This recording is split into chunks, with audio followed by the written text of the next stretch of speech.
forever.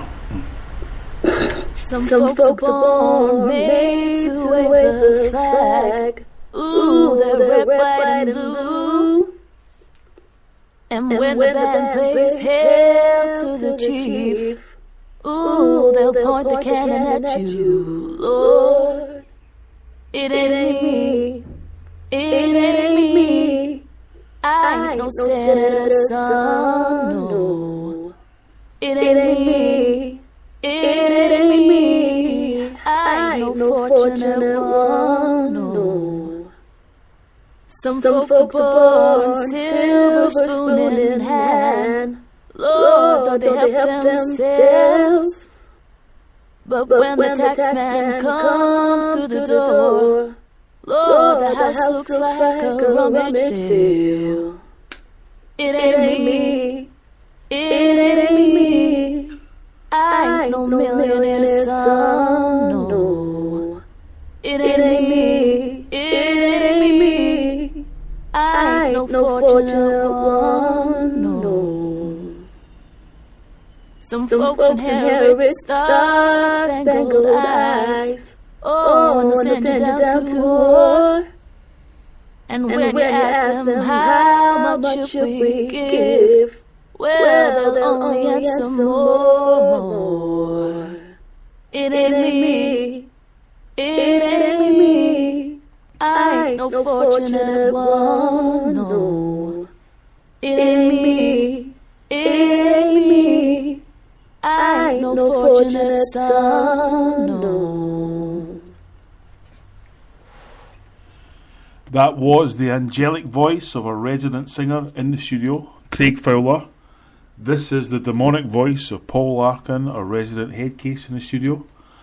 Now, here we are, number 3 behind the asterisk years. And often, as folk get introduced to this technology, they marvel at the fact that we can go right round the world at any time, any place, anywhere.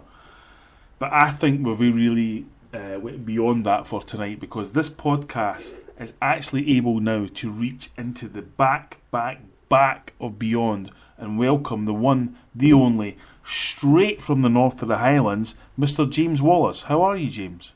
No bad, yourself, Paul. See, and straight away you could tell by that accent and that tone, this man means business. So James, let me ask you, you're about the same age as me, same generation, and so on and so forth. What do you think of the asterisk years and the period of David Murray throughout that time? Growing up with it, Rangers didn't really matter when I was younger, and then when David Murray came in, after Lawrence Marlborough and all the bits and all the bluster, I never really noticed any of it until after the centenary season. Mm-hmm. And then for some reason Rangers had loads of money. I always marvelled at where they got their money from. And living up in the Highlands, you don't really see or hear an awful lot about where the money goes or what people do with it. Yeah. We had Aberdeen, closer to where I'm from. Mm-hmm. They were a big team in the 80s, and same with Dundee United. And Rangers, Celtic, won things, so did Aberdeen, so did Dundee United. But when Murray came in, it just changed it completely. Mm. And you can never actually put a finger on how it changed so dramatically. Mm. And how they were attracting players like Terry Butcher when he came up when Lawrence Marlborough spent it. And then they went even more tonto when Gary Stevens, Trevor Stevens, Mark Walters, all, and you go, where are they getting this money from? And I was always interested, how they actually did it. And with my background, I eventually became an accountant. For my sins. I still couldn't work it out. So when you started mentioning the asterisk years, maybe in a project, it's something that pricked my interests immediately. It's two things I enjoy most in my life is football and finance. So I was like, this would be quite an interesting thing to see what you're going to be doing. It's funny you mention that, James, because I think, and I'm sure you've noticed this yourself being very vocal on social media and stuff, is that we live in an era now where it almost feels like all football fans are also accountants, and it's something that I've never ever been. But I know because I've got a personal relationship with yourself, that I know you come from an accountancy background and stuff like that. So, from an accountancy background back then, James, can you just kind of expand on what you were thinking about that kind of Murray era? I couldn't, the old phrase, I couldn't put two and two together with it. Celtic at the time were about the same size, and you're looking at, David Murray couldn't have been that big a genius that when the Celtic board was supposedly imploding and they had absolutely no money, that Rangers could keep spending and keep spending and keep spending and keep spending, with no discernible additional income coming in. It was this old phrase, two and two never added together. And I was fortunate enough when I actually worked down in Edinburgh for a while. Yeah. And I worked with people in and around the Murray Empire, as they called it at the time. And I was speaking to them about it at a very low level, and they couldn't get it. And these were people who were, very switched on, very smart people. They were going, there's no money there. How can you afford to pay? The wages they were paying were astronomical compared to everybody else. There's times when Rangers' wage bill was the size of Man United's. And you're going, how's that actually possible? And especially when the Premier League in England kicked in, real money started flowing in, and Rangers kept spending. And I was always interested in how they did it and how they kept it going. It never came as a surprise that the EBTs were in place and other tax evasion schemes were put into place. But I could never actually get it. It really got to a point where you're just going, is David Murray just pouring money into this? And David Murray is a smart man, and he's not pouring any money in. No. And that was always known that he didn't put money in, but he couldn't work out what the hell was going on. I mean, it's. I think that, as I said before, like people from our generation and our kind of age, there was always that feeling of what is going on here, and you went out, you left games and you left situations where you just couldn't quite understand it. But of course, James, in this interview, people will want to know, so why am I talking to you? And here's the reason why I'm talking to you, and for people listening, is because James Wallace, like 2 episodes ago when I talked about Sam McLeod, was able to provide a boat hole for me when I needed a boat hole, and that boat hole happened to be in Nairn, in the Highlands, and was tremendous.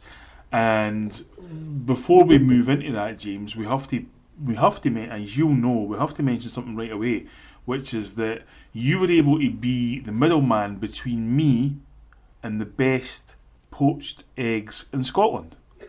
And he's still talking about it. So can you just explain who cooks the best poached eggs in Scotland? Yeah, he is talking about it. He does tell other people now. Usually he didn't like to serve his poached eggs. He used to like his fried eggs. But now he's going, no, I'll give you a poached egg now. So he's very, he's taken on board your praise. And he's running with it. For people that didn't understand what we're talking about, when I went up to Nairn, James owns a bed and breakfast amongst his other vacations, and his father helps run it, and so James had put me wide to the fact on the Friday night that, when my father offers you the breakfast, ask for poached eggs. So when I got up on a Saturday morning, quite rough after a severe session the night before with all the boys, his father, very polite, very hospitable, says, you want a fry up? I said, oh yeah, that'd be great, And he looked at me and said, what kind of eggs you want? And I said, well, to be honest, I'd love some poached eggs. And I, expected him to just turn round and start making them, but no, he stood straight, looked me straight in the eye and said the following, some cunt's been talking to you, eh? And I said, what do you mean? And his father is basically a magician with poached eggs. I've never seen poached eggs made like this before, and certainly not since. So that was that. But I was introduced to a world. It's a science. Yeah, exactly. I was introduced to a world of the Highlands, James. I mean, what I'd like you to do, James, make people aware of the kind of Celtic support that there is up in there and throughout the Highlands. Yeah. Being this far up north, and there's boys even further north than us, up in Wick and the Orkney guys. Yeah. We are not detached from Celtic in the Sentinel Belt, but we feel like we're quite a bit away from it. We have.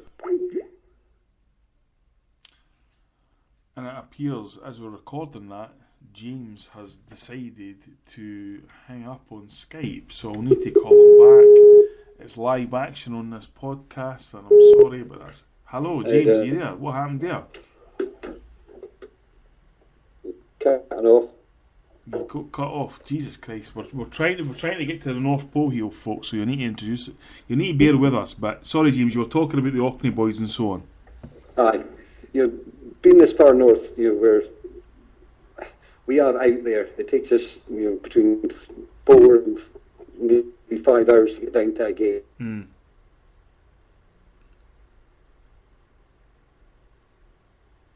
We appear to have lost. There's guys that go to every single game, which is pretty staggering. Yeah. Within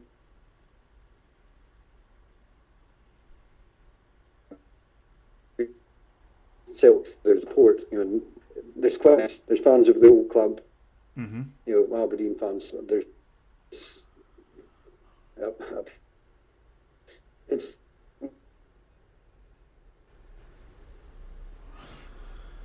We appear to be having technical problems. First time we've had technical problems on this podcast. Take the piss. Yeah.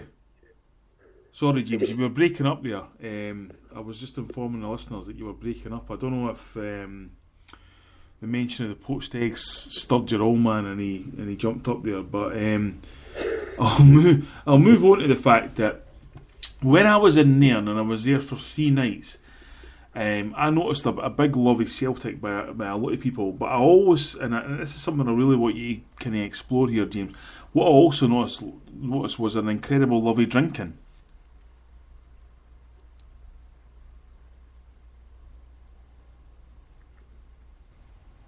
And he seems to have gone again. Yep. Sorry, you're coming and going here. I am. Have you got a bad internet connection here or something? It's actually not too bad. I'm not getting through. Is that better? That's much better now, aye. Aye. I was just talking about the love of drinking in the Highlands. That'll be it. There is. It used to be a horrible rumour that the people in the Highlands used to like a drink, but actually it's all true. But when we have a drink, we don't really stop, which is evidenced by like Big Magoo and Kevin. But which once you get drunk, that's usually time to stop. But no, not really. There's no point in stopping if you've still got a drink there's drink in your hand and drink to do. Yeah. We like to enjoy it. We enjoy the crack. Is probably the best thing about it. When we go out, especially if there's a Celtic game on the TV and we can't get down, the guys will all congregate down the Jackwood, go down and have a good drink and have a good laugh. Most times football can be incidental, especially the way we play sometimes. It's the crack and the bit we have together. Yeah. And the drink keeps us together. We do our known Fenian nights, or Fenian Fridays. Which was, Well, I mean, I think I need to tell the listeners that when I went up there the week you had one of your Fenian nights, and I arrived about 8:30 and was plonked in a seat right in the middle, and people were like, "Can we ask you questions?" Like, okay, and I'm expecting questions about the film, questions about the book, questions about everything like that. And Kev asked me, "Are we an Irish club or a Scottish club?" Which to me is about like asking a woman, "How do you feel about the abortion issue?" Then Yeah, you get the easy ones out of the way first. Yeah, and it saves a shitload of time, because that was as intellectual as Kev got. Yeah. And of course, so then we're up drinking to 3-4 in the morning. And I was done for my bed by that time. Boom. Next again day we're up, 11, 12 o'clock, breakfast, and then on the piss again for pretty much 12 hours. Yeah, well, it was a short day because you went to football instead, so you got off lightly. Yeah. It was one of. Yeah, but you did get to see the famous Nairn County, so you Yeah. I know. Oh, Jesus, there's a lot of things about Nairn I need to say. First of all, the attitude of the sort of populace in Nairn was different. I mean, it was everybody was so straightforward and upfront. There was no bullshit. It's a kind of like, it's a bit like the film Goodfellas, with the comedians like, take my wife, please. Yeah. Then I go to the Nairn County game, and we stand beside James, stand beside his lovely girlfriend Donna, and someone dressed who had met before the night before is dressed in a stormtrooper outfit. You were told. Yeah, and I was told by the guy the night before, you'll not recognise me tomorrow because I'll be in my white suit. I'm like, alright, cool, and I'm thinking, he must either be a doctor or he must be in the concession stand. And then he comes and stands beside us in a full Star Wars stormtrooper kit. And so I thought, right, okay, I'm not going to start shouting about it because I'm just here, I've never been here before. And I just casually say to you, James, at half time, so what's the deal with the guy in the stormtrooper? Is it something to do with charity or whatever? And you said, no, he just wears a stormtrooper outfit. Yep, that's what he has.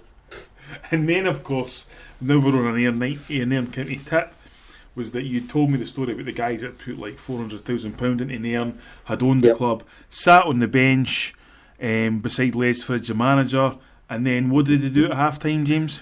They go out and fork the pitch. So if that's not a reality show waiting to happen, then I do not know what is. But of course, James, there's one thing that people will want to know, that everybody will know, is you're up in the Highlands there, and although you're isolated, people, if they've never been to the Highlands, and I'm not a frequent visitor, this is the most idyllic part of Scotland you can imagine. It's a different world. Nairn has a microclimate. It also has Tilda Swinton and all that kind of thing. But what I also heard, James, for a few years, was it meant you were neighbours with the one, the only Craig Whyte. Yep, he was. He's just down the road. And so what was that like? Well, it was when Craig Whyte appeared on the scene, with the Marshall finance background. Mm-hmm. He is an actual venture capitalist and does actually have money. Yeah. I said to him, who's this Craig Whyte? And he went, Craig who? And I went, the guy's buying Rangers. He says, oh no, he's a bankrupt. He's got the money. And that's all it took for me to find out that Craig Whyte was not the Motherwell billionaire. And then I subsequently found out he owned the castle up at Grantown. Mm-hmm. And I went, oh, bloody hell, we'll go and have a look at that. Not the most, it's not the easiest place to find, but if you're looking for it, it says Grant Arms. There we go. Yeah. Grant Castle. There he is. Yeah. And I'm amazed that he had enough, in the Highlands, because people don't really care who you are, what you do, because they just think, so what? But he was bold as brass up in the Highlands. Genuinely just meandered about.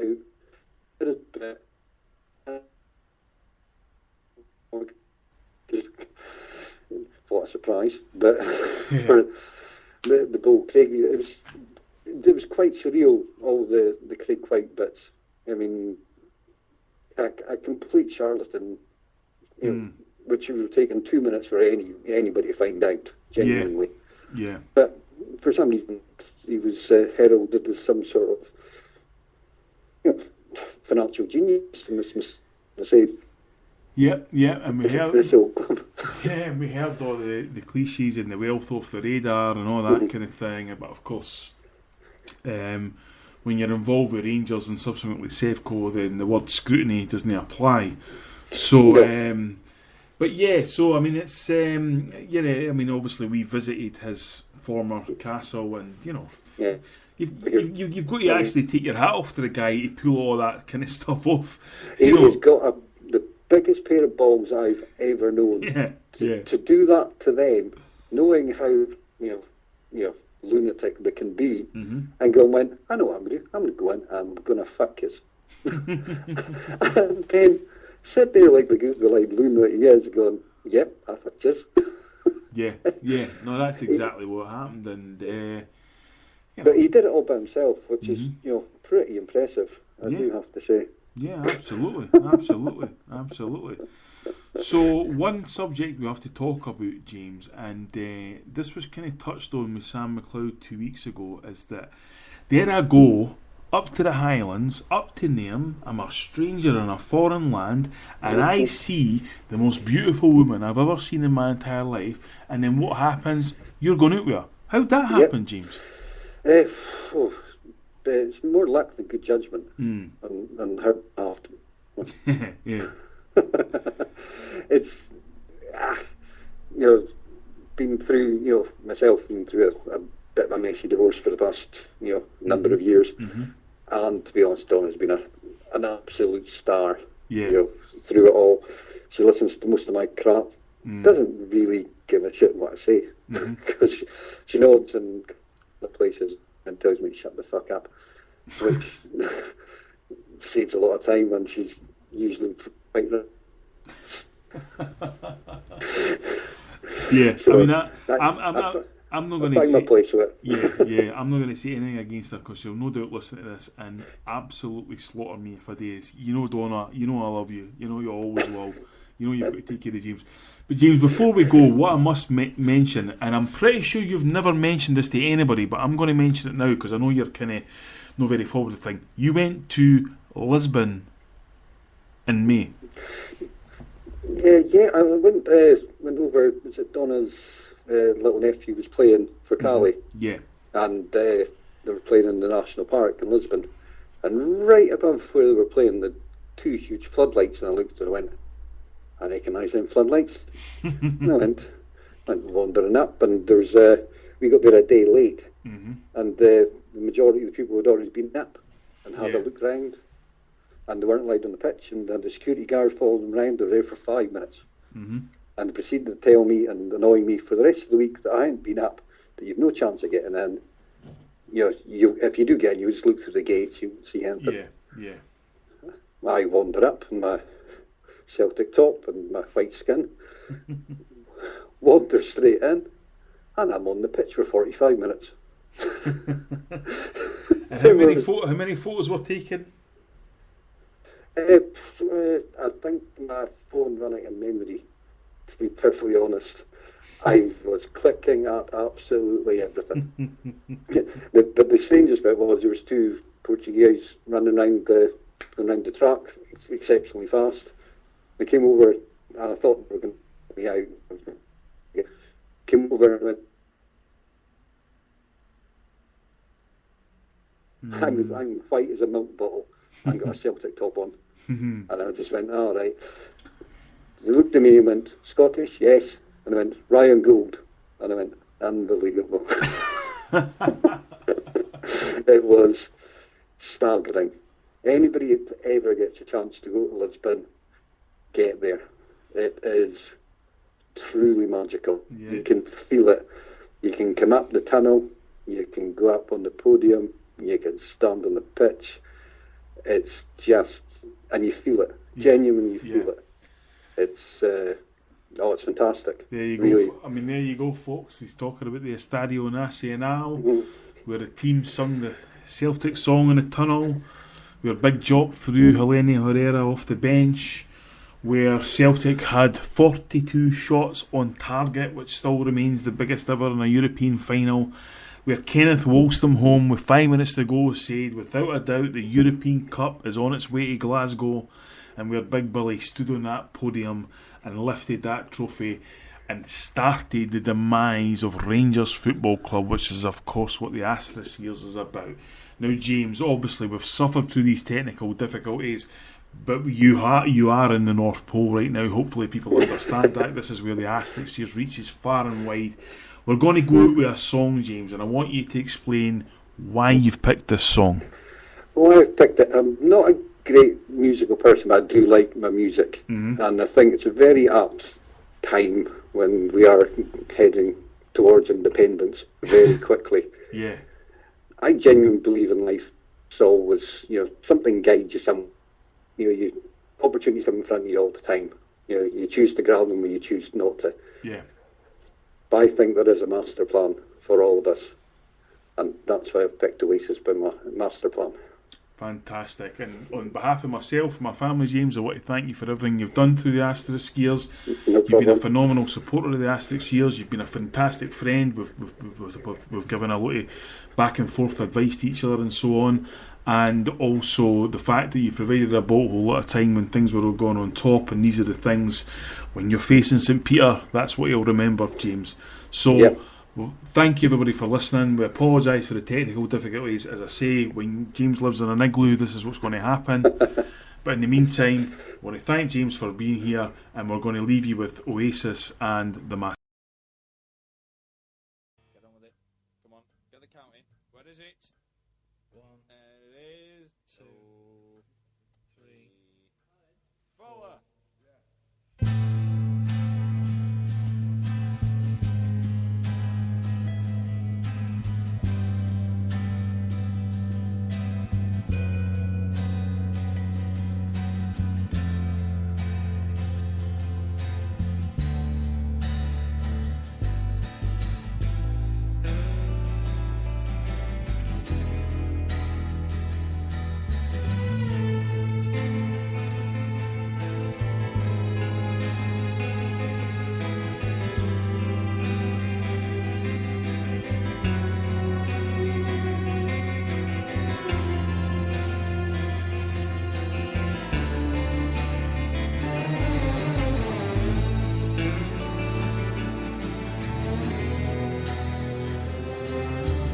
Take the time to make some sense of what you want to say, and cast your words away upon the waves, and sail them home with acquiesce on a ship of hope today.